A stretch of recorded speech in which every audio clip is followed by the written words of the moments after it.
जीवन में किसी के चले जाने से या कुछ खो जाने से हम अक्सर उदास हो जाते हैं। यह मनुष्य का स्वभाव है, पर हमें यह नहीं भूलना चाहिए कि यह दुनिया की रीत है। जब जिस समय हमारे पास जो है वह अनमोल है।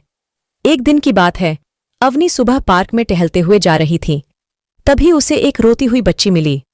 अवनी ने उससे रोने का कारण पूछा तो उसने बताया कि वह जिस गुद्दिया से खेल रही थीं, वह इसी पार्क में कहीं खो गई हैं।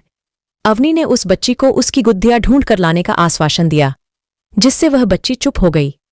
अवनी ने गुद्दिया ढूंढने के लिए उससे कुछ समय मांगा और फिर दूसरे दिन गुद्दिया लाने का वादा करके वहां से चली गई। पर गुद्दिया ना तो अवनी को मिली और ना ही उस बच्ची को। अवनी ने गुद्दिया की तरफ से एक काल्पनिक पत्र उस बच्ची को लिखा और जब वह बच्ची पार्क में गुद्दिया पाने की आशा में आई तो अवनी ने वह पत्र उस बच्ची को पढ़कर सुनाया।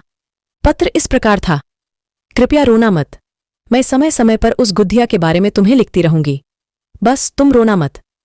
अब अवनी रोज उस खोई हुई गुद्दिया की तरफ से काल्पनिक पत्र लिखने लगी और लगभग रोज ही उस बच्ची को वह पत्र पढ़कर सुनाती, जो कि यात्रा का काल्पनिक वर्णन हुआ करता था। अवनी के इस काल्पनिक लेकिन रोचक वर्णन ने उस बच्ची को रोने नहीं दिया। वह खुशी खुशी अपनी गुद्दिया की घुमक्कद्दी के किस्से सुनने लगी। अब वह खुश रहने लगी। एक दिन जब काफी कहानियां हो गईं तो अवनी ने एक दूसरी गुद्दिया उस बच्ची को लाकर दी। जाहिर है वह गुद्दिया बदली हुई थी। उस बच्ची को अपनी खोई हुई पुरानी गुद्दिया जैसे नई लगी तो वह अवनी की ओर देखने लगी। अवनी अनजान बनते हुए गुद्दिया में चिपकी एक चिट्ठी को निकालकर पढ़ने लगी। उसमें लिखा हुआ था, यह मैं ही हूं, तुम्हारी वाली गुद्दिया जो पार्क में खो गई थी। दुनिया भर की लंबी यात्रा की वजह से मैं थोड़ी बदल गई हूं। बच्ची को इस गुद्दिया और अवनी पर विश्वास हो गया और वह इस नई गुद्दिया को लेकर अपने घर चली गई।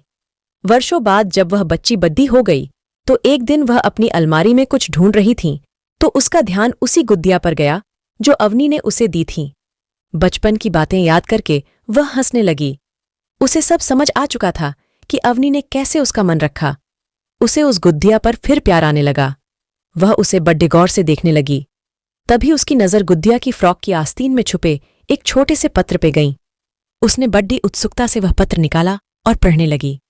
पत्र में लिखा हुआ था, हर वह चीज जिससे तुम प्यार करती हो कभी न कभी तुमसे खो जाएगी और जो तुम्हारे पास होगी वही तुम्हारे लिए सच्चे रूप में अपनी होंगी।